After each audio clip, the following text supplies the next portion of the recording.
বিসমিল্লাহির রহমানির রহিম। প্রিয় শিক্ষার্থীবৃন্দ, আসসালামু আলাইকুম। কেমন আছো তোমরা সবাই? আশা করি ভালো আছো।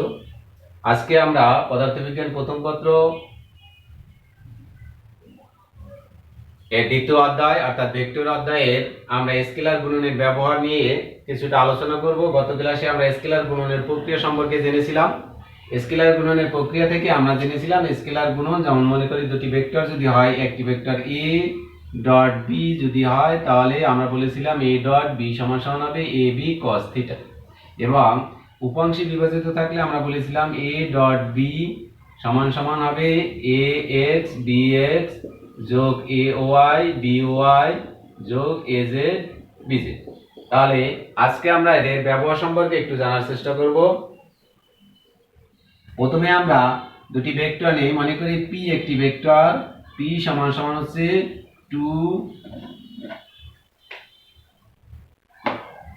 2i plus 7j minus 4k, এবং কিউ সমান সমান আছে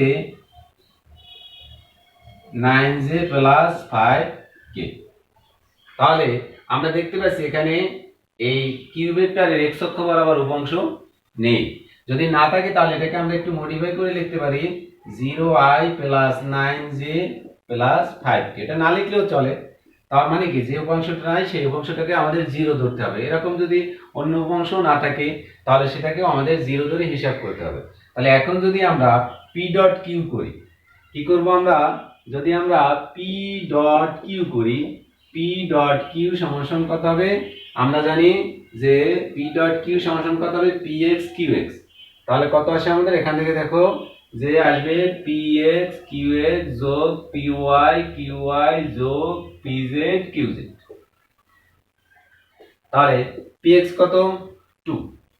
পি এক্স হলো আমাদের 2, আর কিউ এক্স কত? 0। তাহলে 2 ইন্টু 0 প্লাস পি ওয়াই হলো 7, এবং পি ওয়াই 7 আর কিউ ওয়াই হলো 9।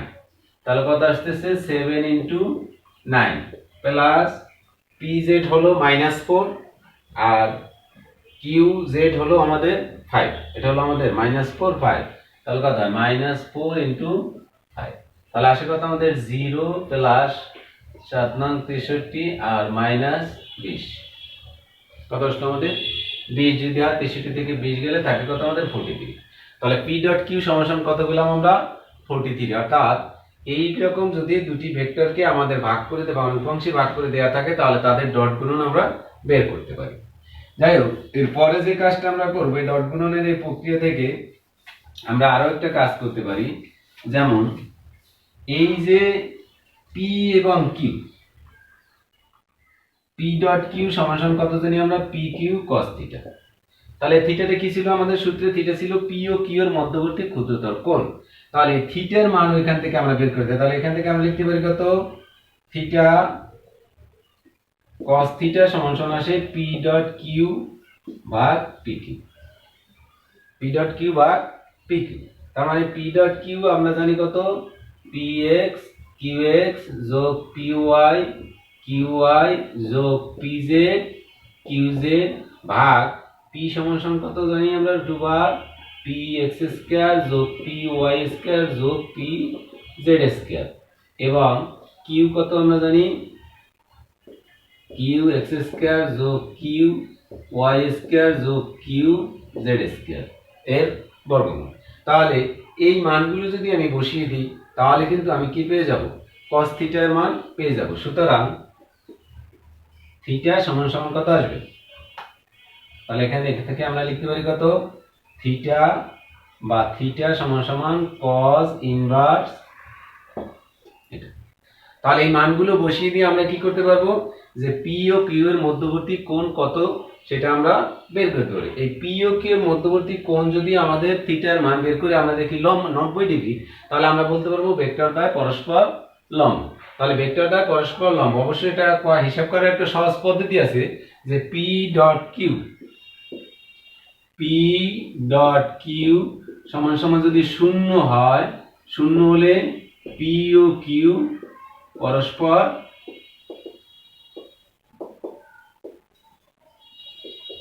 লম্ব হবে। তাহলে শর্তটা কি, যদি পি ডট কিউ অর্থাৎ ডট গুণন শূন্য হলে দুটি ভেক্টরের ডট গুণফল শূন্য হলে ভেক্টরটা পরস্পর লম্ব হয়। তাহলে এই ডট গুণনের সাহায্যে আমরা ডট গুণন বের করে যদি দেখি যে রেজাল্টটা শূন্য হচ্ছে, দুটি ভেক্টরের ডট গুণন করলাম আমরা, করার পরে যদি আমাদের রেজাল্টটা শূন্য হয় তাহলে আমরা বলতে পারবো ভেক্টরটা পরস্পর লম্ব বা তাদের মধ্যবর্তী কোণ 90 ডিগ্রি। অথবা এই থিটা, এই নিয়মে আমরা কি করতে পারবো, এই পদ্ধতি ব্যবহার করে দুটি ভেক্টরের মধ্যবর্তী কোণের পরিমাণ আমরা হিসাব করতে পারবো। এরপরে আমাদের ডট গুণনের আরেকটি ব্যবহার দেখবো আমরা, সেটা হলো লম্ব বিক্ষেপ নির্ণয়। তাহলে লম্ব বিক্ষেপ জিনিসটা কি সেটা আমরা আগে একটু বোঝার চেষ্টা করি। লম্ব বিক্ষেপ,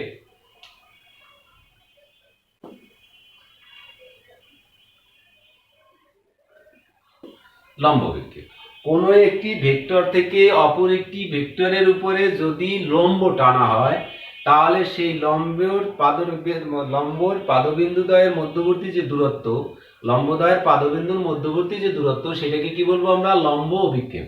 আমি একটু চিত্র এঁকে বোঝাই তাহলে সহজ হবে। মনে করি এই একটি ভেক্টর, এটাকে ধরলাম আমরা পি ভেক্টর, আর এই একটি ভেক্টর, এটা হলো আমাদের কিউ ভেক্টর।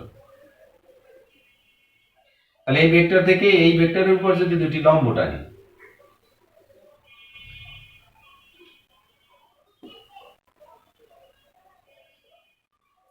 তাহলে এই যে অংশটুকু,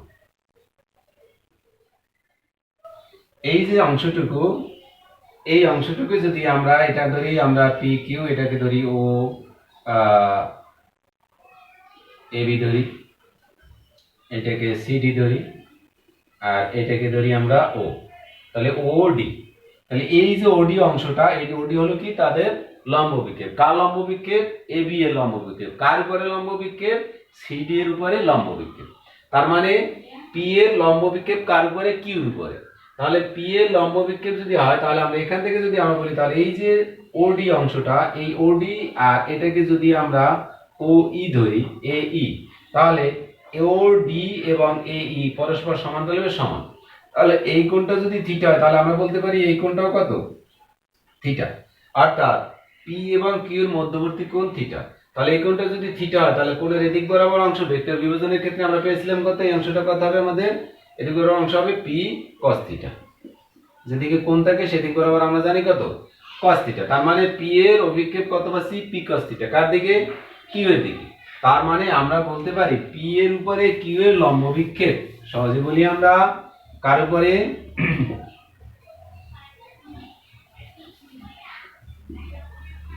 কিউ ভেক্টরের উপর পি এর লম্ব অভিক্ষেপ সমান সমান হবে পি cos থিটা। যেখানে থিটা কি? পি ও কিউ এর মধ্যবর্তী কোণ, আর কিউ এর উপর পি এর উপর কিউ এর লম্ব অভিক্ষেপ সমান সমান হবে কিউ cos থিটা। যেখানে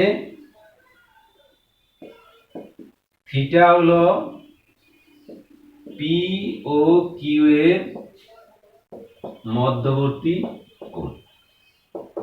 তাহলে আমরা চিনলাম কি লম্ব বিক্ষেপ জিনিসটা কি। তো লম্ব বিক্ষেপ জিনিসটা কি যদি আমরা চিনতে পারি তাহলে এখন লম্ব বিক্ষেপ কিভাবে বের করা যায় সেটা আমরা বের করতে পারবো। আমরা এই ডট গুণনের মাধ্যমে সেটা আমরা করতে পারবো। তার মানে যা লম্ব বিক্ষেপ তার cos থিটা। এখন যদি আমরা পাই, আমরা পেয়েছিলাম a ডট b সমান সমান আমরা পেয়েছিলাম ab cos থিটা, বা এটাকে আমরা যদি ওই আগের মতোই লিখি p ডট q সমান সমান কত লিখেছি আমরা? pq cos theta. তাহলে এখান থেকে আমরা লিখতে পারি q এর উপর p এর অভিক্ষেপ সমান সমান p cos theta. p cos theta সমান সমান কত আসবে আমাদের? p ডট q বা q। আবার p এর উপর q এর লম্ব অভিক্ষেপ q cos থিটা সমান সমান আসবে p ডট কিউ ভাগ p।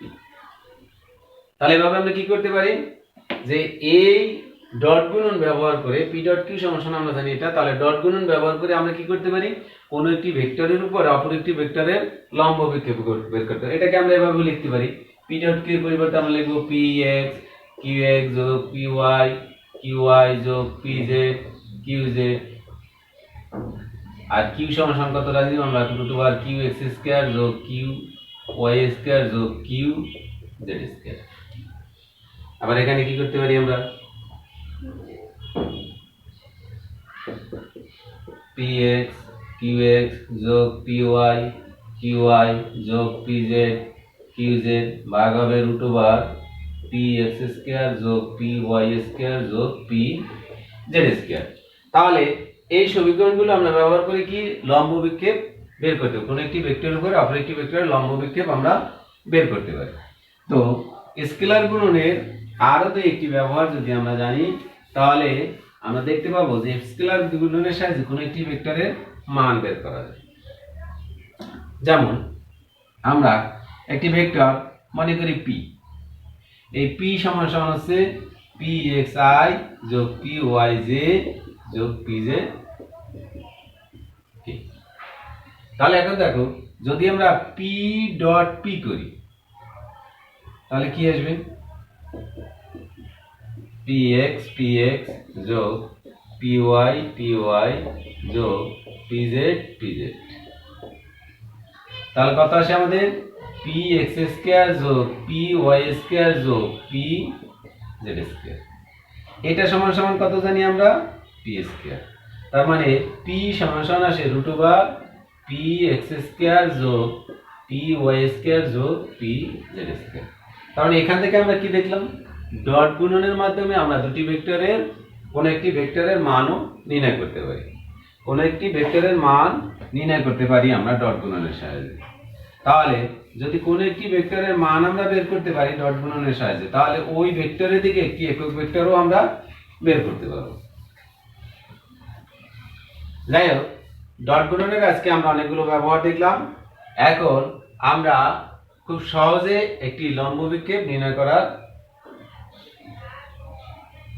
চেষ্টা করব। যেমন মনে করি p সমান সমান দেয়া আছে 2i - 7j + 4k, q সমান সমান দেয়া আছে 3i + 2j - 9k। এখন p এর উপর q এর অভিক্ষেপ q cos থিটা সমান সমান কত হবে আমরা জানি কত p ডট q ভাগ কত হবে p। তাহলে p ডট q কত আমরা জানি px qx যোগ py qy যোগ pz qz ভাগ p হলো কত √ px স্কয়ার যোগ py স্কয়ার যোগ pz স্কয়ার। তাহলে px কত 2 গুণ 3 3 দুগুণ 6 প্লাস 7 গুণ 2 7 দুগুণ 14, তাহলে প্লাস হবে না মাইনাস আছে যেহেতু -14 4 * 9 -36, তাহলে 4 নং 36, তাহলে 36 আর 14 হলো 50 50 থেকে যাবে 6। আচ্ছা সেটা আমরা পরে দেখতেছি। আর নিচে আসতেছে কত আমাদের px, তাহলে √ 2 square plus -7 square plus 4 square. তাহলে এখানে আসে কত আমাদের 14 যদি 37 30 14 -44 -44 ভাগ নিচে হবে কত 4 49 4 43 আর 7 8 4 4 16 16 আর 4 20 20 আর হলো 49 49 আর 20 হলো